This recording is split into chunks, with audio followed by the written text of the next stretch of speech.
Netflix was building for the future. At that moment, there was no broadband internet, but they knew it was coming.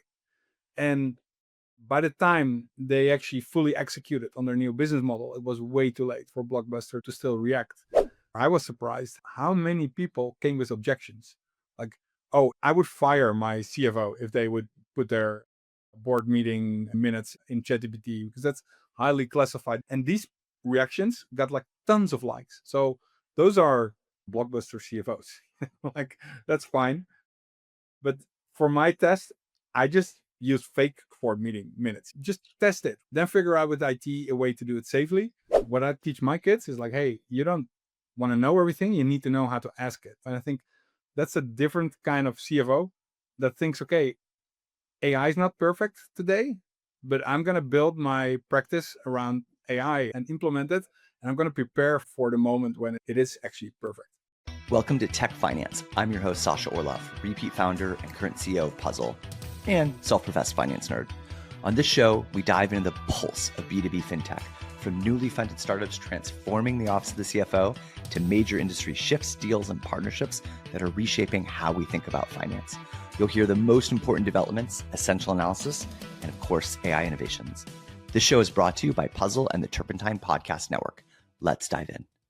Hi, everybody. Well, I am excited today to introduce you to Wouter. If you don't know him and you don't follow him on social, you are in for a treat, and I'm sure at the end you will want to follow. So all of this popped up because we've known each other for a while, but the reason for this podcast and what got me so excited not only was your background going from a founder to an investor to now, one of the top finance and AI influencers, but you actually post your prompts. Like, you just like hacking with AI, and you posted a prompt about preparing for a board meeting. And we actually took that prompt, actually I think there were two in there, and used it for preparation for our last board meeting. And it was like incredible. And I think one of the lessons learned is AI is evolving so fast that you just constantly want to keep trying again and again. And it's so fascinating and so fun. So for everybody out there who is a founder, who is an investor, who like works in the office of CFO, works in finance, this is going to be a fun one because you're going to get practical tips about how to just actually get started and start using this if you haven't already. So with that said, Wouter, welcome to the show. Awesome. Well, thanks for having me. All right. So usually I don't really like kind of going into backgrounds because people can kind of do that at their own on LinkedIn. But because the arc of your career and what you're doing is so incredible and it tells such a good story, let's just start with like, give the listeners a little bit of your background. Sure. Yeah. Awesome. Let's start with my entrepreneurial journey. Having worked for a long time as more on the consulting side, at some point, me together with a bunch of colleagues thought, okay, it's time to build something really for CFO, some financial storytelling, dashboard, cockpit, however you want to call it. The company started as a CXO cockpit. Later on, we rebranded it to CXO software, but it was really a financial storytelling in a modern way. So we even our time's a little bit ahead. We started this in 2007 and the iPad just came out, but we already had an iPad app where you could just scroll through your financials like you were reading a newspaper, and rich with narratives, with the right financial visualizations. Really cool software. We built an amazing company. I think we sold it over to 150 companies, mainly global Fortune 500s, and exited the business in 2018 to Insight Software. There I kind of took over the role. We were just acquired, but they needed someone to head their M&A and strategy. So I started, buying companies from being sold, from selling your company to buying. There was like 3 months in between.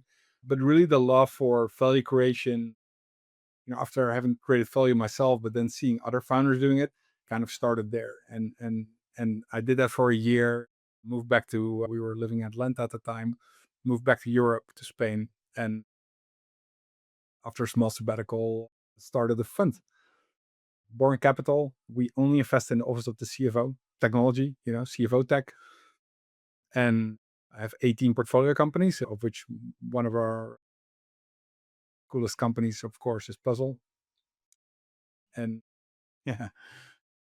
yeah, still investing, still looking for the best possible technologies. But, at the same time, sometimes founders are not going fast enough. So I keep looking for things I can do myself So I'm building a lot, and I am testing things. I'm constantly, yeah, I'm a full-time thinker of how the office of the CFO is going to be disrupted or changed by AI.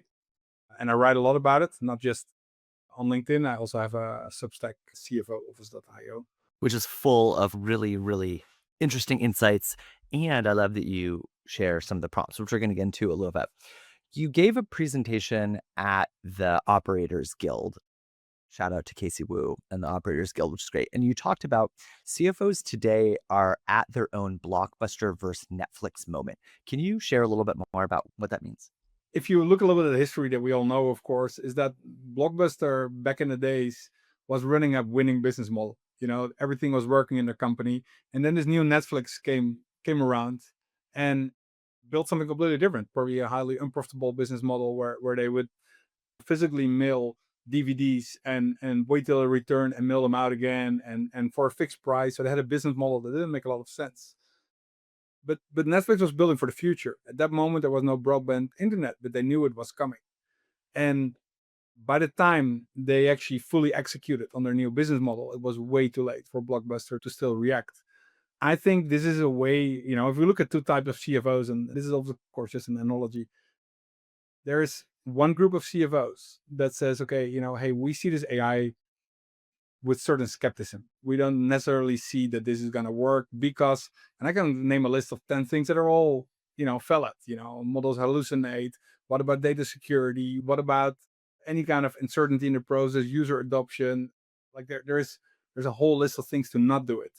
And there is the group of CFOs, I think today, that say, okay, it's not perfect yet, but I know I need to change. I know I need to start investing in different skills in my teams. I need to upskill myself on this. I need to start asking questions, becoming curious. I think we see the shift of, knowledge used to be power.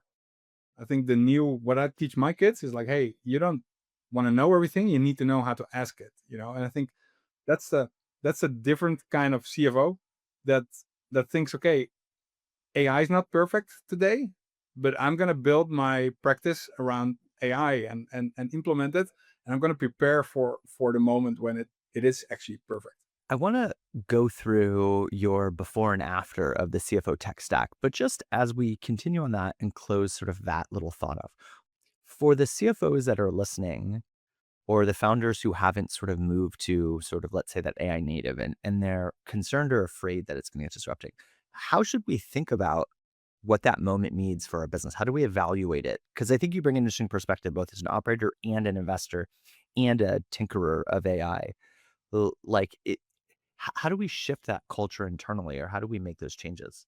There's quite some things to do. I think most of all, it's the culture, right? You have to kind of stimulate any kind of innovation in the office of the CFO, in the office of finance, where you're open to test out new things, even if they're not, going to turn into production right away. Or you need to be willing to experiment with new tools and not just go with whatever you relied on for years.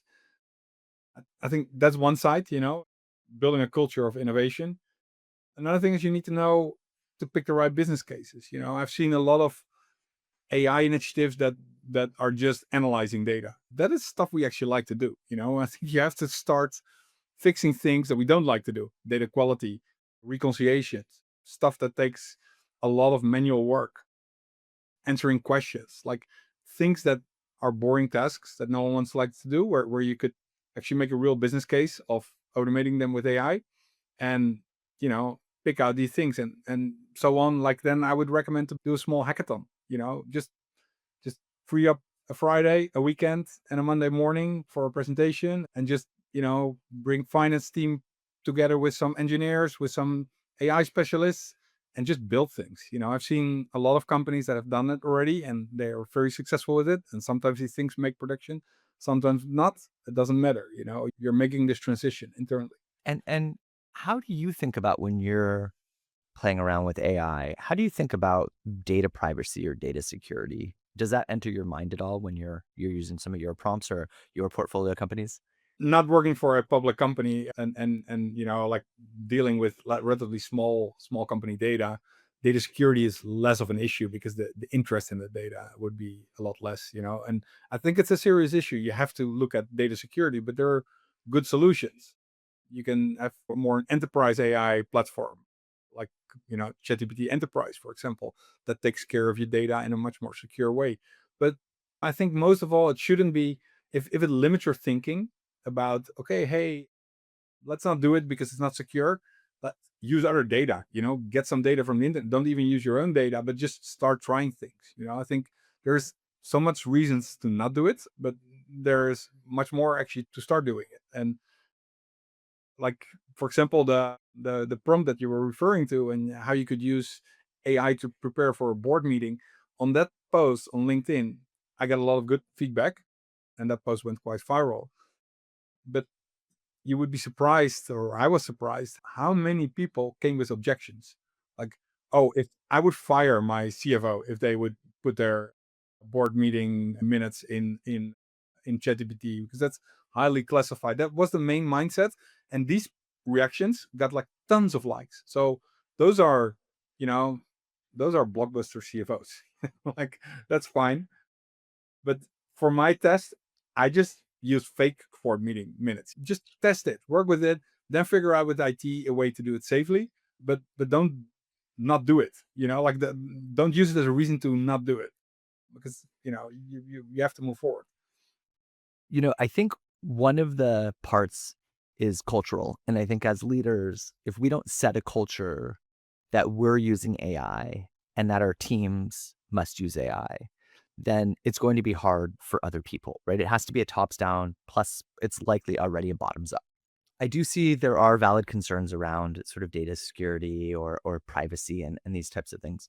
But I think the cultural part has to start at the top. And the part that is so incredible is just how easy it is to get started. I mean, your prompt that you shared, it wasn't a 7-page, like detailed thing. It was like, what's going to happen in this scenario, or how do we prepare?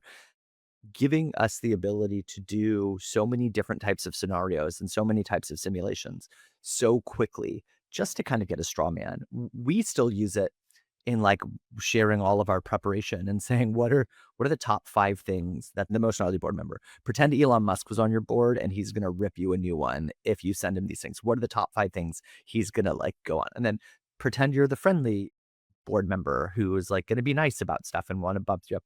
Like, these are just ways to increase and improve your confidence going in. It's kind of crazy. But let's assume we get cultural stuff squared away and everybody's using it and the prompt is there. We all become the Tobys from Shopify who say, if before you even request a new headcount or you want to do anything else, you have to use AI. His post yesterday was amazing. Part of it also is the tech stack. So I want to share 2 screens because you've made a before and after. And so for everybody watching, you can see it. Otherwise, I don't know, go over to YouTube. But here you describe the sort of before and after. Can you walk us through a little bit for the listeners of what the tech stack looks like today and what you think it's going to look like in the age of AI? Yeah, and don't look too much at the SaaS is dead yet. I'll get to that in the end. This is a Microsoft claim, which, by the way, funny enough, Microsoft is probably not the most successful in deploying AI. I've been using Copilot for a while now, and kind of turned it off because it didn't really work as expected. But still, I think if you look at the tech stack, what we see today is a number of core systems that handle core processes, and these systems, well, you see them at the bottom here. Everyone knows them.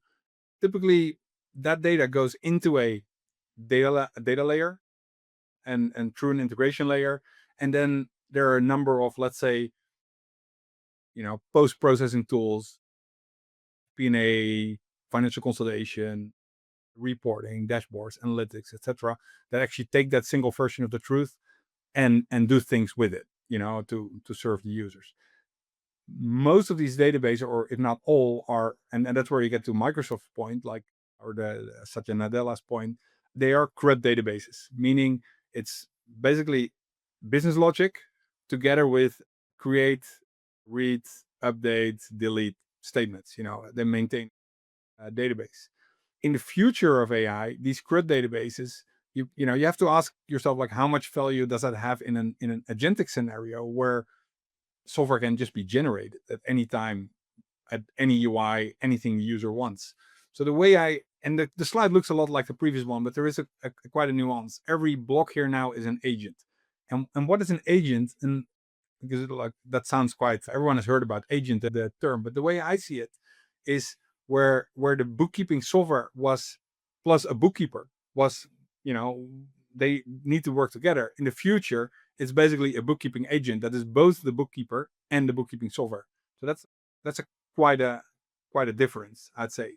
But I expect still to have that, layer in between your system of record or your single version of the truth, which where these agents will basically directly input their data. So they own the business logic, they do the work, they communicate with the business users, and again, I think this will initially be, low value add tasks. Like no one enjoys classifications of accounts, so an agent will do that. And also the question is, like, are we going to see agentic software here, or is there going to be generic agents doing this stuff like ChatGPT Operator? Most of you have heard about it. There are new tools out there that are even more impressive. They can work with any kind of software, so I expect agents to still be, writing into that data layer, and there will be an agentic layer that actually does real value add stuff, like really, like a future FP&A system might just calculate, 10 scenarios ahead of you. So you're in a meeting and you're talking about something, and your FP&A system can already have analyzed every possible scenario because it has all the data, it has all the business logic, it has a corporate memory of everything you've tried in the past. It has your board meetings, your transcripts, other meetings between people. It has HR engagement, like employee engagement data, HR data. Think about any data source in a company could be fed to that data layer, and then future FP&A or whatever system that helps you in decision making has access to all that data. I think that's going to be quite different than what we see today. I think so. Hey, we'll get back to the conversation in a moment after a word from our sponsors. All right. One of my favorite tools that I use and we use is Notion. Notion is used by thousands of startups around the world as their connected workspace for everything from engineering specs to new hire onboarding to fundraising. Notion has a special offer for listeners. 6 months of free Notion with unlimited AI, value of over $6,000. So you can access the limitless power of AI right inside of Notion to build and scale your company and team with one tool. Get 6 months free of Notion with unlimited AI, along with custom templates when you apply for notion.com/startups/puzzle. Once again, that's notion.com/startups/puzzle. Go for it. There's a shift happening today in accounting. Startups aren't just building products faster, they're rethinking how they run their business too. Accounting shouldn't be stuck in the past. Puzzle is leading a new movement with an AI-first ledger built for speed, automation, and real-time decision-making. No more waiting for month end, no more manual reconciliations, just financials that keep up with you. The future of accounting isn't spreadsheets, it's AI-driven, intuitive, and built for the next generation of companies. Join the movement today at puzzle.io and take control of your future. So let's talk about two scenarios here. What is the role of a CFO? How does their role going to change before or after? And then I have some questions about agents and how you think about it from an investing sort of point of view. But let's first talk about CFOs. What do you think the clear difference in the CFO's responsibilities are going to be, maybe how they work today, and let's say, 3, 4, 5 years from now? Well, I guess CFOs are today still spending a lot of time, and there's enough research on this, on let's say, not the real value add tasks, not the place where they create value for the company. They are still doing a lot of bookkeeping related stuff, a lot of problem solving, a lot of issues, so on. Like, I think in a world where AI is mature and has all the data and it can act on behalf, CFOs will have small teams, but there will still be teams. I'm quite sure. What will change for a CFO is they can focus much more on true business partnership and value creation. They can think of financials in a completely different way and be, let's say, a true partner for the CEO, or even at some point upgrade to become a CEO of a company. Like if the whole finance is kind of autonomous, then the question, of course, is like, okay, what is a CFO that much different from running the whole business, or COO? Or I think the role of the CFO is going to become broader, and and CFOs will be empowered by AI and have much smaller teams, have better data, more reliable data, and should focus on their soft skills. I think that's what's going to be a good CFO is going to be a good storyteller. Someone who can really take the company and point a vision of, okay, hey, this is where we're going, this is what we're going to do. That's going to be driving real value. And actually, this is a place where LLMs are really great, actually, especially Claude. And I know ChatGPT or OpenAI just released a writing AI model, I think this week, where if you're not a good storyteller and you have been spent much time crunching numbers and your core competency is, deep technical accounting or like deep technical model building, this is a place where actually AI is really powerful and has proven to do is just as good as code writing as language writing. So, and that is a place maybe where there's less security risk or less security fears, where people can adopt, how do we tell the story? How do I prepare for this meeting with my business unit? How do I prepare for a meeting with the board?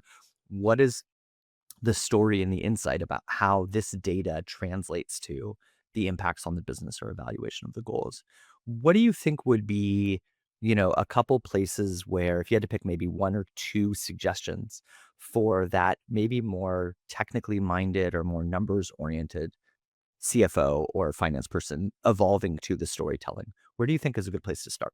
So yeah, I think this is a great start. Like storytelling is the process of understanding the data and visualizing the data in a certain way, and basically guide it with a real story.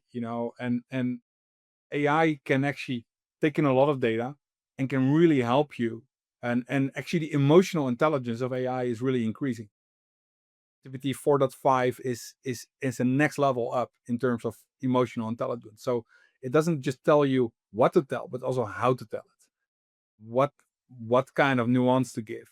It will understand the audience. It will understand, you know, every small detail of the story you're gonna tell. So I think it takes away one part. It can really help you as a personal coach on telling stories, but CFOs should still work on skills to convey the story, right? That the storytelling is one part is preparing a story, another one is, hey, I'm gonna stand in front of the whole company, or you know, maybe like a Zoom or whatever, but telling the story, and I think that's a good thing to keep practicing. In the time of AI, there's a lot of things that will go automatic, but leadership, storytelling, those things are gonna stay.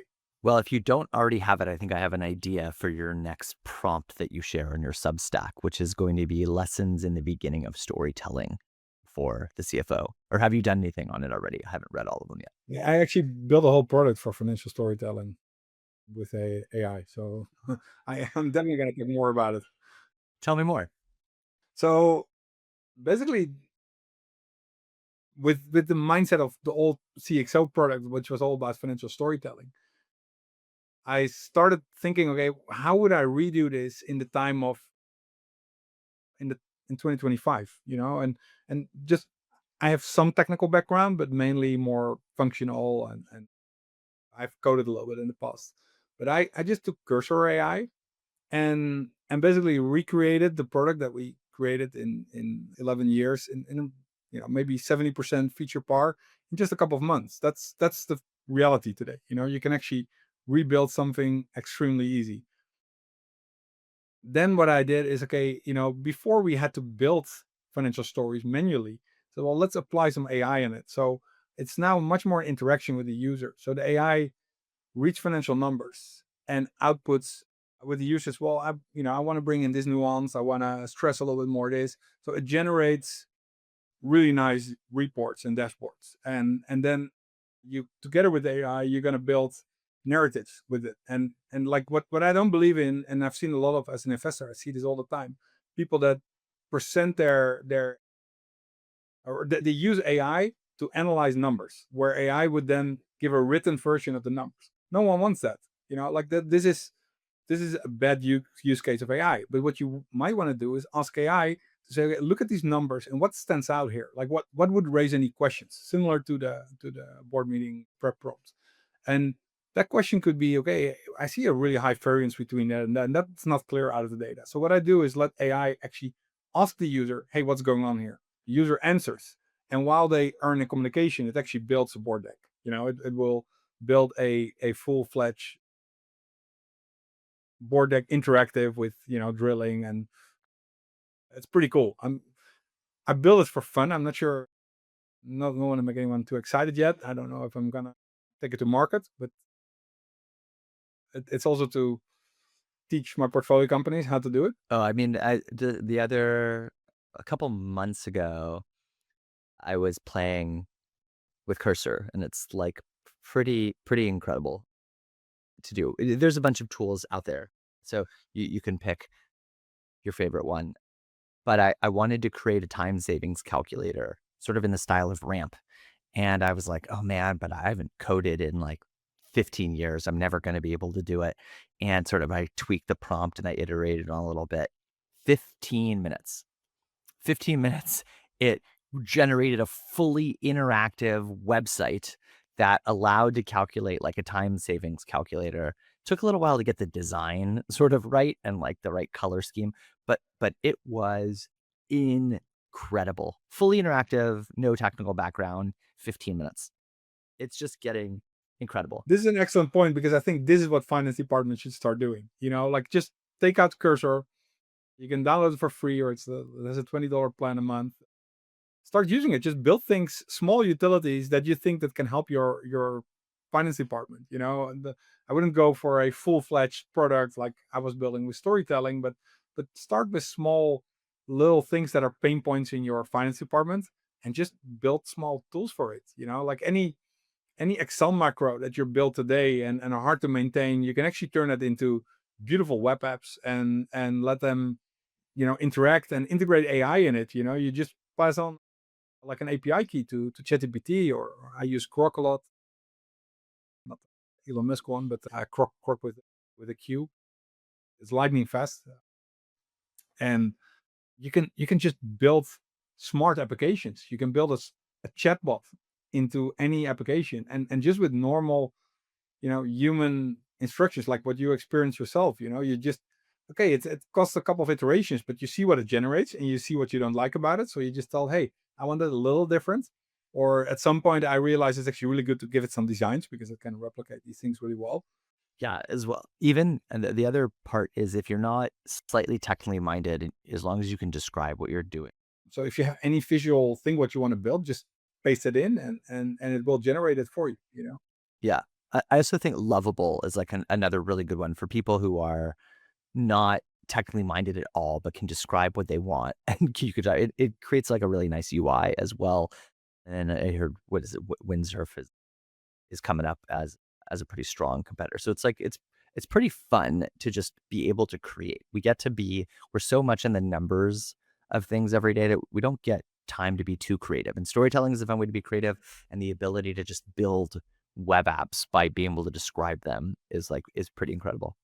I want to take the lens of your future of the CFO tech stack through the eyes of you as an investor, and for the founders out there thinking about where are the attack vectors. And so I think the like Satya SaaS is dead is a really funny like prompting of this next phase of the discussion, which is if you were looking at all of these tools around maybe financial close or FP&A or billing or procurement or bookkeeping or consolidation, whatever in this layers, how should we think about where are some of the attack vectors that agents open up in the world of SaaS for the CFO?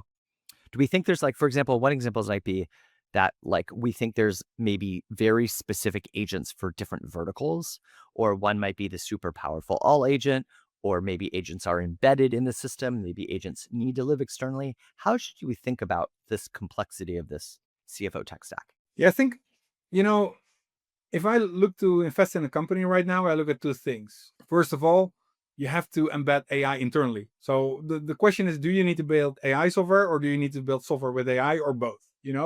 But the first one is a non-negotiable for me. You because there's going to be a shift, and the interesting thing is at the speed at what this is happening. I think 6 months ago we couldn't really code with AI, at least not high quality. Now we get to already senior coder level, and probably in 6 months it's going to be at expert coding level, and there is no more need to code. So building software is a matter of compute. How much compute can you buy? You can build faster software. This might not happen in 6 months or 12 months or 18 months, but that's about the time frame I expect this to happen. I think the other thing is, of course, are you building something that's going to be long-term defensible? And what does that mean? Like, with that speed that companies can code, so can customers. If you're a CFO, one of the questions is, do you still build real software? Do you still buy software, or should you just throw it to Cursor AI and let your team build whatever they need? And Cursor AI, it still is kind of prototype code, but then there will be other AI tools that turn it into production ready systems with all the things that are necessary for that, including all the testing and quality assurance and all those kind of things. So this whole AI development is moving so fast that, of course, the question is, what does it mean in 18 months from now? I think the importance here is, can you build something that is driven on true proprietary data? And I think this is a common thing. A lot of people say, hey, it's all about data in the future. But if we look at the CFO tech stack, is at least, let's take two examples. The storytelling tool that I'm building, and let's take Puzzle as another example. I think the with Puzzle, you can learn from your customers how they classify data, how they make journals. You can abstract the data and learn a lot from that data. And the more you can learn, the quicker you can build an AI that can basically replicate what your users are still doing in your tool. So you need to gather that data. So if we invest in a company, we look at what's their capacity to create that training data. If I look at my own storytelling startup, I want thousands of CFOs to use this, because I want to know what kind of stories they're asking, and I want to know if they're not happy with it. They should give me some feedback, or if they manually correct it, because it's possible, like, you generate a story that, oh, I don't like this, I don't like that. So you have a before and after. And if I have thousands of these examples, I have a data set that is on financial storytelling that no one else will have in the world. And that is defensible. Not sure actually if it's smart to say all these things about my new project, but no, just kidding. I'm fine to share that. But this is where you'll find people to actually start doing it to train to get your defensibility. I mean, I think the same thing is there is a lot because you come from the mindset, the CFO and the finance team and corporate, you'll understand the perspective better. And so by nature, this was I think the root of one of my questions before, which is, do we think there's going to be these like hyper specific verticals that are trained on this very specific thing, whether it's drug discovery or storytelling for CFOs or storytelling for controllers or storytelling for early stage founders? Like, are these things going to really verticalize CFOs for industrials versus CFOs in Europe for industrials? Like, how specific do we get? Yeah. No, I think it's a really good point. Yeah, but it's all centered around the data. So a ChatGPT, like, one thing I'm always surprised about, that the next version of ChatGPT eliminates like 30% of their partners by just replacing it with a better feature. Is that going to continue? Well, I think that's true for as long as if you're building features. So you're building stuff around ChatGPT that ChatGPT doesn't do well. I think the best example was ChatPDF, a company that was be able to chat with PDFs, and it was amazing. I used it a lot in the beginning because ChatGPT couldn't upload PDF, but then it could. That, I'm not sure what happened to the company. Maybe they're still in business, but I don't use it anymore, at least. I think if you're looking at future CFO tech, I think verticalizing is a very, that makes a lot of sense in terms of strategy. because you will own data that ChatGPT doesn't have. They can build brilliant new models, but they will never have your proprietary data. And if that proprietary data is needed to solve a certain problem, you're going to be an expert and you're going to be defensible there. And I think that's really important. All right. And then to sort of wrap this up again, just to bring it back to practical advice, I'd love to hear a little bit more about how you think about generating prompts, how often you iterate till you get to your prompt that you really like when you're doing something. Because I think for some people, it's still fairly abstract. Like, is it you have an idea, you throw something out, you ask it to help you with a prompt, you prompt it yourself? How many average iterations till you get to a place where you like it? And how do you know when you like it? I would say the way I always get to it is like I can just you know imagine you have the smartest coworker or assistant or like a human, think about, or a coach, or like an expert in the field, and just imagine that ChatGPT is that expert. What would you ask that expert to help you forward? Like, hey, what's something I'm really struggling with? And that's what my beginning prompt would be. And sometimes I might ask too much and or pick a different model. Hey, this was more a reasoning task, so I should switch to O3 or to Gemini 2.5, or they're all great models nowadays. They're just passing one after the other in terms of intelligence. So it doesn't really matter, but I would really treat it, challenge it. It's better to ask like a too difficult question, and if it comes with an answer and you don't fully get it, how to get there, just ask it. Hey, explain your reasoning steps and how did you get there?